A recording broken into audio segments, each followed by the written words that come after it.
Boas tardes, bem-vindos ao terceiro webinar desta série do Governance.Business sobre gestão de serviços. Este webinar deverá demorar cerca de 45 minutos, em que vamos falar sobre gestão de serviços, ou em inglês, Service Management, e falar um pouco sobre como o Service Management está disponível no nosso produto, no Governance.Business. Dentro desta aplicação tem a opção de colocar perguntas. Podem colocar uma pergunta que será respondida ou durante esta sessão ou posteriormente. Vamos então iniciar a nossa sessão com uma perspectiva histórica sobre esta metodologia de gestão de serviços, que teve origem nos anos 80, dentro do governo britânico, com a publicação do Government Information Technology Infrastructure Management, que foi uma framework publicada em 1989 pelo Central Computer and Telecommunication Agency, que depois foi convertido para o OGC. E que originalmente o objetivo era assegurar uma gestão eficiente de recursos de IT no governo britânico. O GTIM, na prática, foi a versão 1.0 do ITIL. Foi depois usado como o modelo pela Microsoft para desenvolver o Microsoft Operations Framework, falando dos anos de 1999, que foi também a altura em que a Microsoft começou a colaborar com a agora comunidade ITIL. Em 2001 foi publicada uma versão revista do Standard, foram publicados os volumes de Service Support e Service Delivery do ITIL, então na sua versão V2. Originalmente o foco foi uma conversação muito dirigida pelo governo britânico, pela governance dentro do governo britânico, para a gestão de serviços de IT. No entanto, dado que a adoção estava longe de ser restrita aí, em 2005 houve a publicação do Standard ISO 20000, muito baseado nos conceitos do ITIL V2. Entretanto, uma nova versão do ITIL surgiu em 2007, com uma perspectiva apontada para o ciclo de vida dos serviços. Falamos do ITIL V3, falava-se do ciclo de vida dos serviços. Uma das críticas mais comuns era que muitas atividades que na realidade aparecem conjuntas nesta versão foram partidas um pouco para, basicamente, caber no livro, dentro da arrumação do Standard. Em 2011 foi publicada uma revisão sobre o ITIL V3, que se destinou a corrigir algumas destas inconsistências que existiam. Já nesta década, começou-se a falar um pouco mais de alguns conceitos diferentes, como por exemplo as cadeias de valor. Cadeias de valor, ou value chains, não é um conceito novo. Em 1985 já tinham sido referidas naquilo que por muitos é considerado a sua obra seminal, que é o livro Competitive Advantage do Michael Porter, que se encontra explicitamente referido, por exemplo, no standard do IT for IT.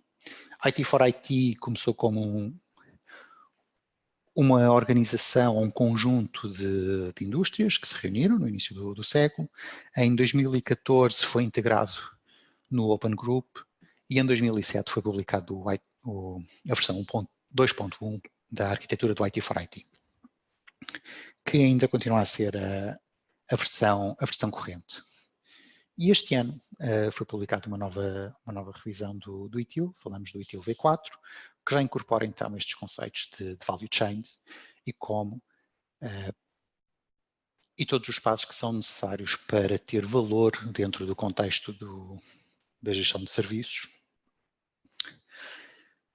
Ou seja, com isto aqui, assim, o que é que eu quero dizer?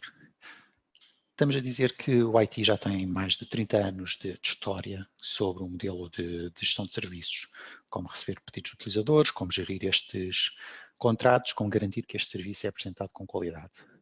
Inclusive, alguns destes conceitos do que tipicamente se chama ITSM, IT Service Management, começam a ser aplicados como ESM, Enterprise Service Management, ou gestão de serviços para a organização, aplicando algumas destas aprendizagens do mundo do IT. No entanto, o ITSM, da sua forma genérica, não é fora de desafios. Existem alguns desafios clássicos na parte de gestão de serviços. Falamos de áreas como garantir que os serviços são entregues com qualidade ao cliente, que o cliente fica realmente satisfeito. Normalmente são aplicadas métricas como tempo médio de resolução de incidentes, que são métricas que têm muita visibilidade para os clientes e que se refletem na sua experiência enquanto clientes dos nossos serviços. Outras áreas clássicas são assegurar que os SLAs são realmente cumpridos, e estas são áreas que tradicionalmente nas empresas que aplicam estas metodologias já são consideradas. No entanto, com o aumento da maturidade, há outras preocupações que surgem, nomeadamente controle de custos.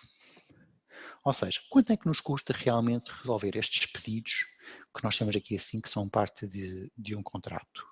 Estamos a capturar realmente todos os custos que são associados e depois, com base nesta informação, quais é que são os contratos que realmente nos interessam? Aqueles que realmente nos trazem benefícios enquanto organização. E não falamos só de contratos, falamos também de clientes. Quais é que são os clientes que realmente nos interessam enquanto organização? Este tipo de visibilidade que nem sempre existe dentro da maior parte das empresas. Outras áreas que também nem sempre são contabilizadas é o cálculo do custo total de uma aplicação ou de um serviço que consumimos. Estamos realmente a contabilizar os custos todos, não só os custos de aquisição, mas também os custos de suporte, seja suporte interno ou externo. E é um pouco para responder a esses desafios que temos já a nossa aplicação, o governance.business, em que aqui assim suportamos uma gestão estratégica e operacional, em que englobamos todas estas áreas e consolidamos informação, de modo a fornecer uma perspectiva única. E aqui sim falamos de algumas das cadeias de valor tradicionais, ou seja, como passar de uma ideia ou de uma iniciativa para um projeto ou um programa, de modo a que tenhamos um asset, um bem no final, que pode ser um contrato de fornecimento de serviços, por exemplo. Como é que isto aqui assim se enquadra com as perspectivas de gestão de tempo, gestão de recursos, gestão financeira e também associado a isto toda a parte de gestão operacional, nomeadamente esta que estamos aqui assim a falar de service management. Estamos a falar de gestão de pedidos, seja pedidos de suporte, pedidos de serviço, incidentes que podem originar problemas. E é um pouco nessa área que vamos abordar hoje na nossa demonstração. Ou seja, aqui assim vamos falar de um exemplo simples em que vamos abrir um pedido de suporte por um cliente externo. Ou seja, vamos já à nossa aplicação. Vamos começar com a Rita Cannon, que vai entrar na aplicação. Começa aqui assim com um dashboard sobre o estado dos seus pedidos, que podemos ignorar neste momento, porque o que queremos é criar um novo pedido de suporte na aplicação. Neste momento, vamos criar um pedido de suporte no portal. Existem outras formas de registrar os pedidos. Também poderia ser um pedido enviado para uma caixa de mail, que seria então processado e analisado pelo Service Desk. E vamos colocar aqui assim um exemplo com criar um utilizador. Temos aqui assim uma caixa de texto onde podemos colocar alguma informação adicional.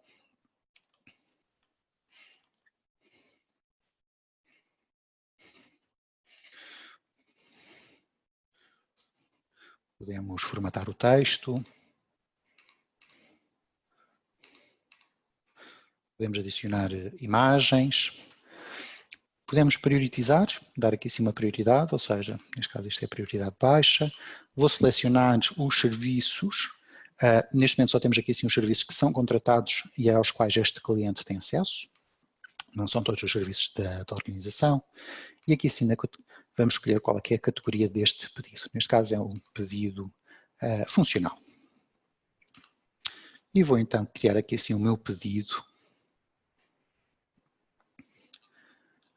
Podemos ver que alguma informação extra foi adicionada ao pedido, nomeadamente qual é que é o cliente, que é a informação que é inferida do perfil do utilizador. Posso anexar documentos aqui ao pedido. Por exemplo, posso fazer aqui sim upload de um ficheiro. Vou fazer upload de um ficheiro Word, que poderá ter informação adicional sobre o pedido. Poderia também anexar logs, screenshots. Caso fosse um incidente, pode fazer sentido anexar aqui assim um pequeno vídeo que reproduz os passos para originar um incidente. E neste momento tenho um incidente submetido. Portanto, vamos sair e vamos entrar com a Tonya Rowe, que é uma utilizadora do Helpdesk. Ela entrou, tem aqui sim um dashboard com todos os pedidos que estão em fila de espera, que precisam de ser processados. Neste momento queremos tratar do nosso pedido de suporte. Portanto, podemos aceder e temos aqui assim o pedido, que tem cá a informação. Vamos atribuir o pedido a esta utilizadora, executar a ação de assign e neste momento o pedido já não está na fila na queue para ser processado, já está atribuído a um operador concreto que pode então atuar no pedido. O operador pode ver que tem aqui sim um documento, pode aceder ao documento, pode ver o conteúdo deste documento, pode inclusive ver aqui sim um preview gerado sobre o documento, que giro, as imagens dos meus cães. Como aqui assim o que queremos é também visualizar a parte de cálculo de custos, vamos, em vez de simplesmente definir a solução, que provavelmente neste caso seria atribuída logo ao primeiro nível, vamos passar por uma outra equipa de suporte e podemos inclusive atribuir diretamente um operador para o pedido. Fazemos save e já está atribuído a outro operador. Para capturar o tempo que a operadora despendeu neste pedido, podemos imediatamente registrar aqui sim. Neste caso específico, fazemos a captura manualmente do tempo, também para considerar os casos em que o que está visível no ecrã ao pedido não corresponde necessariamente ao tempo que o utilizador teve a processar este incidente, ou seja, permite ter um pouco mais de controlo sobre o tempo que é efetivamente dispendido no processamento dos incidentes e neste caso já registamos que gastou 1 hora a processar este serviço, este pedido. Esta informação é utilizada para preencher a timesheet do utilizador. Então, vemos aqui assim o pedido de suporte, como criar um utilizador, gastou 1 hora. Podemos inclusive adicionar notas à nossa timesheet.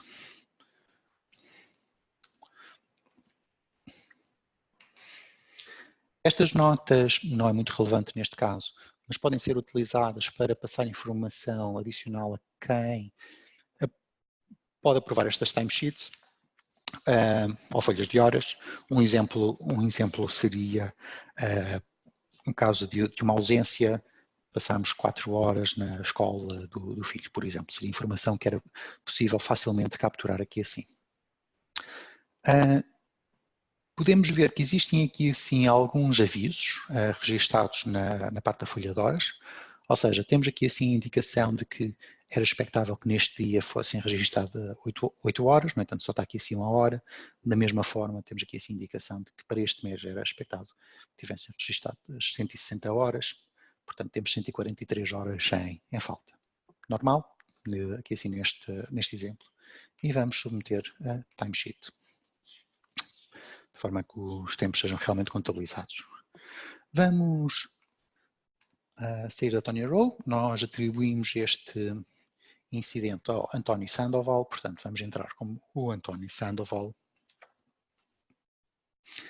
que é membro da nossa equipa genérica de suporte. Vemos aqui sim o pedido, que está em resolução, está atribuído ao António Sandoval. Do ponto de vista de categorização ou de prioritização na nossa lista, estamos a utilizar o critério do tempo de resolução dos SLAs, ou seja, quanto tempo é que nos resta. Neste caso, o nosso pedido até ao que tem mais tempo, temos aqui assim alguns dados históricos. Portanto, vamos aceder ao pedido, vamos resolver o pedido, dar uma solução.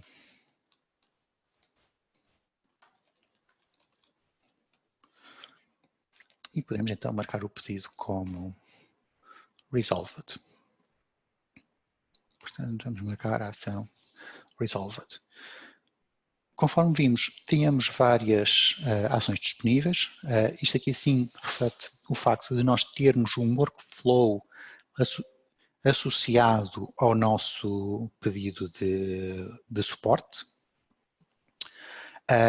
Tomamos a ação de que marcar como Resolved. Poderíamos tomar outras ações, como caso tivéssemos perguntas para o cliente, em que o cliente seria notificado, que era preciso alguma informação adicional, que o pedido não estava claro. Esperar por terceiros, nomeadamente por algum outro fornecedor, de forma a não contabilizar esses tempos para o nosso SLA, potencialmente. E neste momento está no estado Resolved, em que o cliente pode ou não aceitar a nossa resolução. Vamos também registrar o tempo que o António Sandoval utilizou na resolução do nosso pedido, 2 horas e meia. Não foi tanto. E vamos igualmente submeter a timesheet, de forma a que estes tempos sejam contabilizados. Submit with warnings. Os warnings são normais porque realmente não temos as horas todas. E neste caso a timesheet foi, ou este registro da folha de horas, foi automaticamente aprovado. Esta aprovação decorreu da configuração que existe na plataforma. Podemos dizer que alguns tipos de pedidos ou alguns pedidos em específico têm aprovação automática, como é o caso nesta configuração das folhas de horas. Podemos ter outros pedidos que precisam ter uma aprovação explícita do gestor do pedido, como tipicamente poderá acontecer para um projeto. Portanto, neste momento, já temos aqui assim o pedido tratado. Vamos ver um pouco como podemos analisar estes pedidos e o que aconteceu. Vamos então entrar com a Diana Burnman, que é a nossa Service Manager. Ela está interessada no estado dos nossos pedidos em concretos, quais é que são os volumes que nós temos, se estamos realmente a cumprir os SLAs, qual é que é o backlog de pedidos que existem. Para tal, tem dashboards em que o pode acompanhar. Temos aqui assim uma indicação de quais é que são os volumes de pedidos de suporte, volumes de incidentes, volumes de problemas, volumes de alterações, se os SLAs estão ou não estão a não ser cumpridos. Podemos fazer drill down para os pedidos, ou seja, quais é que são os pedidos que foram fechados ou abertos ou que existiram durante este mês. Neste momento temos aqui assim 15 15 pedidos e este aqui assim seria aquele pedido que nós acabamos de processar.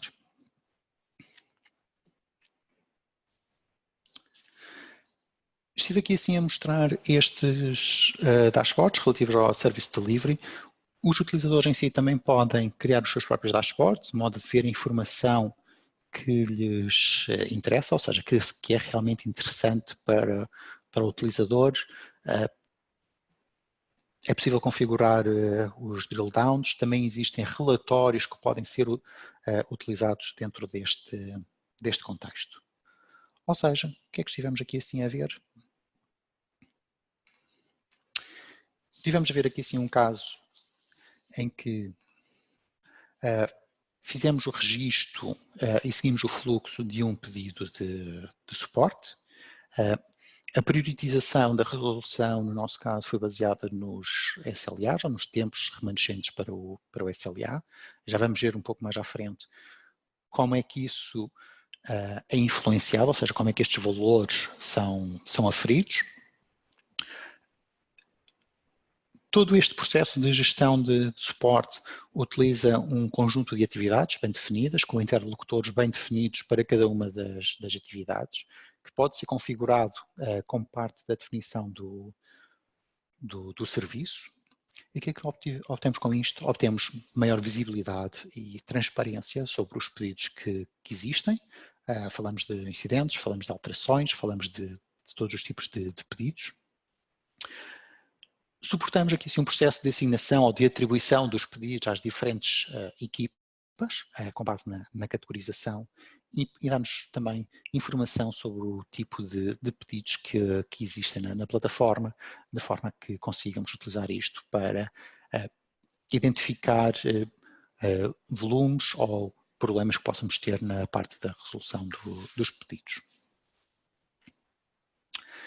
Vamos agora falar um pouco de como é que fazemos a análise dos custos de suporte. Portanto, vamos voltar à aplicação com a Diana Burnman.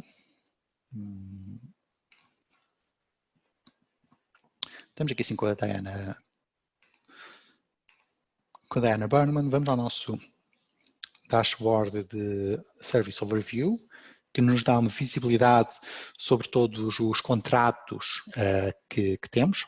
Falamos de contratos de serviços que fornecemos a clientes, falamos de contratos que temos com fornecedores e também temos aqui sim indicação dos serviços que gerimos, ou seja, quais é que são os serviços para os clientes que estamos a prestar. Vamos ver aqui sim o nosso serviço, para o qual abrimos o incidente. Temos aqui sim visibilidade sobre todos os pedidos que aconteceram, muito semelhante aos gráficos anteriores. Estamos basicamente, para efeitos de demonstração, a utilizar sempre os mesmos serviços neste ambiente. E podemos ver aqui sim os detalhes da configuração do mesmo. Do ponto de vista do serviço, aqui sim identificamos quais é que são os tipos de pedidos, as tipificações que assumimos e quais é que são as áreas funcionais que vão atuar em cada uma destes pedidos. Ou seja, o que nos permite então ter várias tipificações com diferentes áreas funcionais ou organizações ou equipas dentro da empresa a atuar para cada um dos pedidos. Neste caso aqui, assim, todos os pedidos vão começar a ser tratados pela equipa de helpdesk. Vai ser sempre a primeira equipa que vai ser assignada. Podemos ter aqui, assim, uma configuração que nos permitisse identificar que, por exemplo, pedidos de suporte aplicacional iriam para uma outra equipa. Aqui, sim, também temos a ligação para os nossos SLAs. O SLA define um conjunto de level targets, ou de objetivos que queremos cumprir, e podemos ver aqui sim os targets para os pedidos de suporte. Definimos aqui sim basicamente dois tipos de targets, um relacionado com o tempo de resposta inicial, ou seja, quanto tempo até o pedido ser assignado para um utilizador, e outro sobre o tempo de resolução.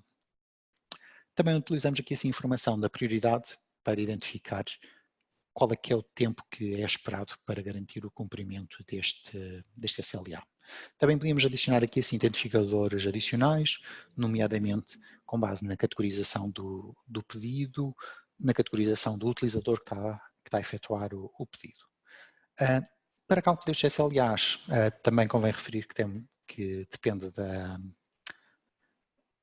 da região ou da zona em que nós estamos, ou seja, quais são as horas ou o relógio que é utilizado, e também temos aqui essa indicação de qual é que é a serviço window, ou seja, qual é que é o período horário que utilizamos para o cálculo dos SLAs, neste caso específico, unicamente horas laborais.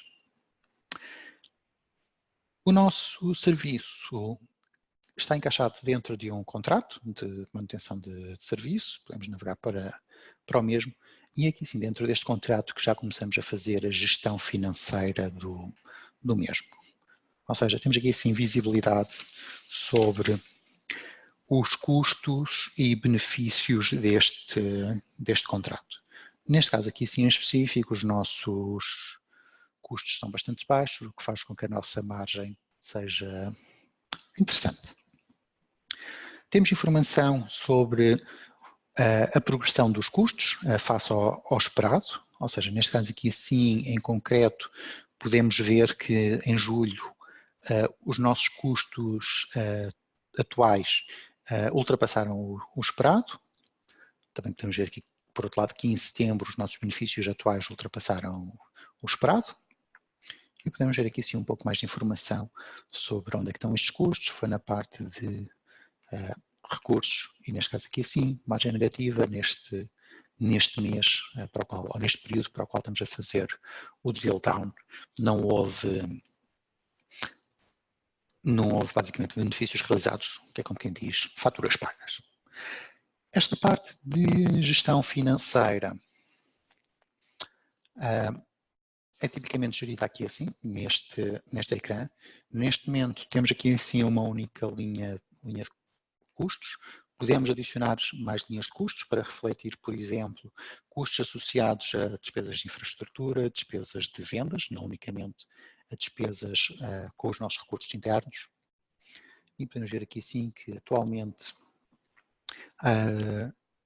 o valor total esperado para o custo dos recursos são 4.800 euros, bastante baixo até.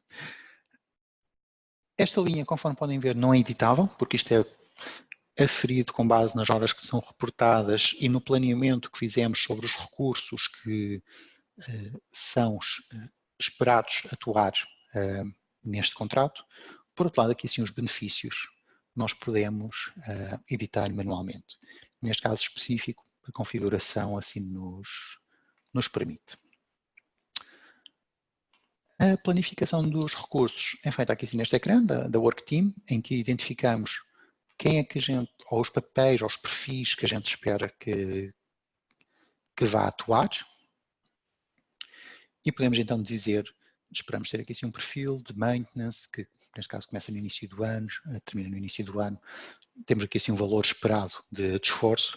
Podemos alterar este valor.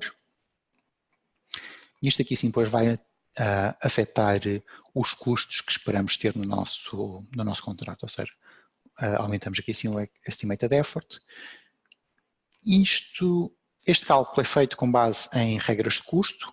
Estas regras de custo basicamente são as nossas folhas de cálculo para identificar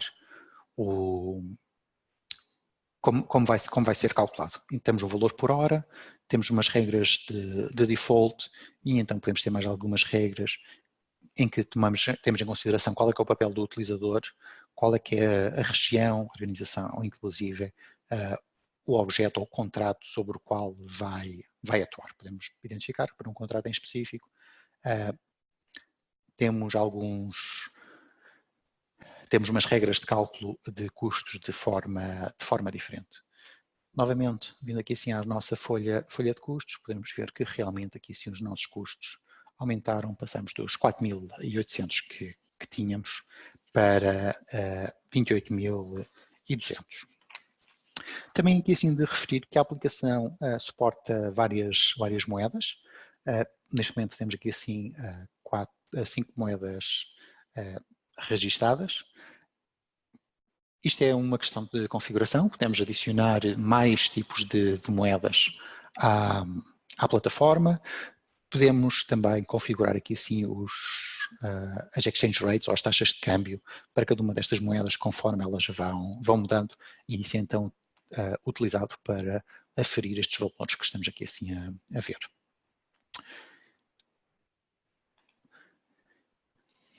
Também é possível ver informação do ponto agregada ao ponto de vista de conta ou de cliente, em que, por exemplo, neste caso aqui sim temos uma visão que nos permite identificar todos os contratos que nós temos e projetos que nós temos com o cliente. Ou seja, a plataforma dá-nos esta visão agregada não só do ponto de vista de contrato, mas de cliente, podemos agregar esta informação. Portanto, neste caso aqui, sim, o nosso contrato passou a ter uma margem já não tão interessante, apesar de, do ponto de vista prático, a margem continuar a ser interessante. Ou seja, o que é que estivemos a ver nesta demonstração? Visualizamos como é que a gente consegue identificar os custos associados à execução dos pedidos de suporte, neste caso com base nos tempos que foram reportados pelos utilizadores. Já tínhamos visto previamente como é feito o registro das horas, que vai influenciar estes cálculos. Vimos as regras de cálculo que são utilizadas para aferir estes custos, e então a visibilidade que temos sobre os custos e benefícios associados a um contrato. O que é que isto nos permite ter? Permite-nos ter visibilidade sobre o custo da execução do contrato, avaliar quais é que são os contratos e as contas que são realmente interessantes para a organização, quais é que são aqueles que queremos realmente manter, e também verificamos que conseguimos ter uma visão integrada sobre um cliente ao qual associamos todos os contratos, todos os projetos, todos os serviços que estão associados. Dando um pouco o enquadramento do que estivemos a falar. Vimos que aqui assim, neste ecrã temos basicamente os 4 fatores identificados no ITIL V4 que suportam as cadeias de valor. Estou neste momento aqui assim a mostrar uma imagem do ITIL V4, podia estar aqui assim a mostrar um diagrama da arquitetura do IT for IT. Qualquer um deles seriam perfeitamente válidos. Na realidade, o que eles refletem são conceitos que não são exclusivos do mundo do IT, são transversais, são aplicáveis a várias realidades. Temos aqui, sim, como parte do integrante disto, as pessoas. Vimos as pessoas que atuavam nos pedidos de suporte, aos quais eram atribuídos, são geridas, têm responsabilidades, tomam ações dentro, fora da ferramenta. Existe informação que é gerada dentro da ferramenta, pode ser utilizada para decisões. Esta informação não incide unicamente sobre coisas intrínsecas à organização, como por exemplo, onde é que o tempo é gasto, onde é que estão os consumos de horas das pessoas que cá trabalham, mas também pode refletir informação externa à organização, como por exemplo, quais é que são os clientes mais interessantes, onde é que nós estamos a ter números que nos interessam e também os que não nos interessam. Nesta demonstração vimos um exemplo em que atuávamos como fornecedor de serviços. O Governance.Business também suporta a entrega de serviços por parceiros. Um exemplo simplista seria o caso em que os recursos envolvidos são externos, com custos associados, um contrato de fornecimento do serviço dos mesmos. Poderíamos utilizar a aplicação para tirar métricas de produtividade, satisfação, e então isto permitia-nos então aferir